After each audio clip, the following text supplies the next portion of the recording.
Hey Shark fans, it's Melinda Marsalis. Welcome to Heard It on the Shark. Heard It on the Shark is a weekly interview show that airs every Tuesday at 11 a.m. on the Shark 102.3 FM radio station based in Ripley, Mississippi. Then it's released as a podcast on all the major podcast platforms. You'll hear interviews with the movers and shakers in North Mississippi who are making things happen. I'll talk to entrepreneurs, leaders of business, medicine, education, and the people behind all the amazing things happening in North Mississippi. When people ask you, how did you know about that? You'll say, I heard it on the Shark. Musical credit belongs to Hill Country Blues guitar legend Gary Burnside and the late great Buddy Grisham, playing Long Way Home from their album Acoustic Brothers, which was recorded at Sun Bear Studio in Ripley, Mississippi.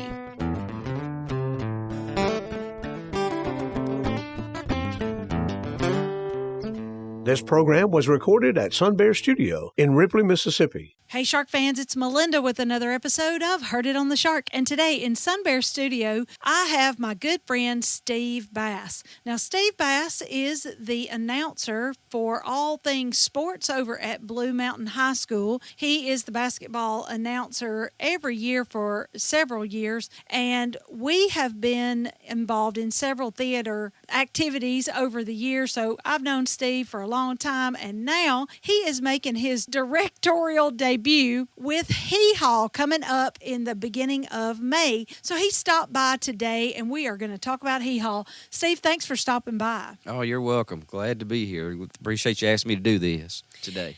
So we're talking about the stage on Main. It's in Ripley, Mississippi. It's on Main Street. It used to be called the Dixie Theater, and we've renamed it the Stage on Main. What has just happened over there? Oh, they're The Wizard of Oz. Because it wrapped up Sunday, and its production, everybody's beloved favorite. It was not all kids, right? It was kids and adults? It's all ages. Yeah, there's from my age down, I guess you could say, with that. Yeah, we've got small, young kids, first, second grade on up until, to me, it's a great versatile cast, I guess you could say. Yeah, and the Dixie Theater, now Stage on Main, has a long history of putting on really good performances for a small community like Ripley is. We've had, 15, 20 years of great... I think 2007 is when Miss Kathy Voiles put it together, got it started. Okay, so nearly 20 years of doing at least 5 performances a year. Right. And so the next one is Hee Haw. That's right, Hee Haw coming up. We got auditions coming up for that, actually, tonight, March the 31st. And then April the 2nd, it's from 6 to 8 o'clock at the Stage on Main at the historic Dixie Theater. Okay, and it's easy to find because there's a big sign. It's on Main Street in downtown Ripley. Yeah, just right off the square there. So anyway, like I said, 6 to 8, that'll be Tuesday, March the 31st, and Thursday, April the 2nd. So if you're listening to this, Shark fans, and you are interested in being in Hee Haw, just run over there from 6 to 8. Should they be prepared to sing? Yeah, I've got a list, and if you look at our Facebook page there's a list of songs that we want to perform. It's a pretty diverse, I guess, list. We've got Hank Williams Jr., Waylon Jennings. I hope to have Charlie Pride, Merle Haggard, Steve Earle, Dwight Yoakam, Charlie Daniels Band. We'll have a quartet doing a gospel song like Hee Haw always did. Funny skits in between? Yeah, all those funny skits that they used to do, the corny jokes and the news and the Hee Haw Honeys. I think we're going to do one with the Schoolhouse. And so that would be one where we have different age kids. So it'll be a show of a diverse ages also. There'll be something for every age in this to do and to watch.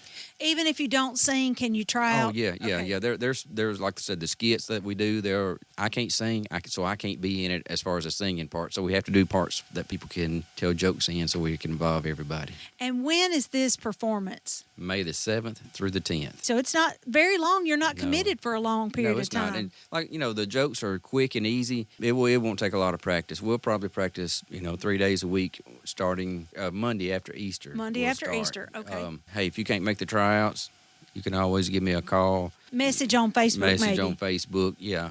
And we want to include everybody that wants to be a part of it. Okay, so tell people on Facebook, what should they look up to find the right page? I believe it's the Ripley Arts Council. The Arts Council is what you'll look up on Facebook. And that'll get you to know when dates of performances are, when tryouts are, if you want to follow Yeah, along. even like for any shows, buying tickets, it'll lead you to, where to go buy tickets for the shows. Now, Steve, I'll put you on the spot and ask you. You've done a lot of good parts on that stage. Yeah. Do you have one that's your very favorite? It's a Wonderful Life is what got me involved with the theater. That was my first one, but, well, not my first one, actually my second one, I guess, being George Bailey. And that's probably was my favorite one, but I've had a lot that I had a lot of fun with. But to be honest, I wish I could go back and do that one again. I'm probably too old for that. For George Bailey, I'd have to be Mr. Potter now. But anyway, George Bailey was, knowing what I know now about being on stage and everything, I'd love to go back and do that again. I'm just so glad that you are becoming a director. It's a big step. It is. They were looking for somebody to do Hee Haw, and of course Grace Ann Elliott's coming on, and she's one of our younger board members, and she is going to be the president this year. So Cheryl said, Grace Ann really needs you to do that. And after thinking about it, I said, yeah, tell Grace Ann I'll do it. I had been involved with a lot of plays and never directed, and Ring of Fire came along. Right. And that was my very first time to direct when we did Ring of Fire, and there's just nothing like it. No, that's good. I'm glad to hear that.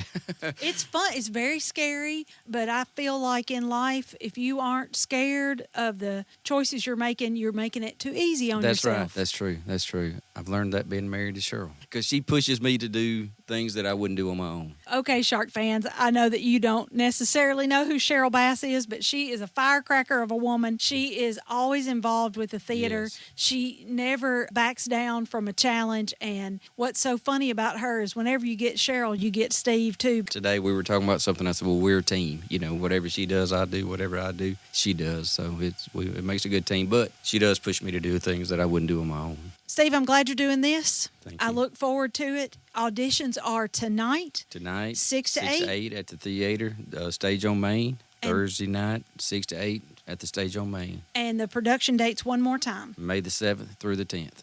Okay, thanks for coming by. I appreciate you having me. I enjoyed being here today. Shark fans, that's it for this edition of Heard It on the Shark. You can tune in every Tuesday at 11 a.m. to find out what's going on with other local community leaders like Steve. If you have a question, comment, or suggestion for an interview, or if you want access to this interview, go to our website, shark1023.com, and click on the podcast tab. Keep it tuned to the Shark 1023 and have a great rest of the day.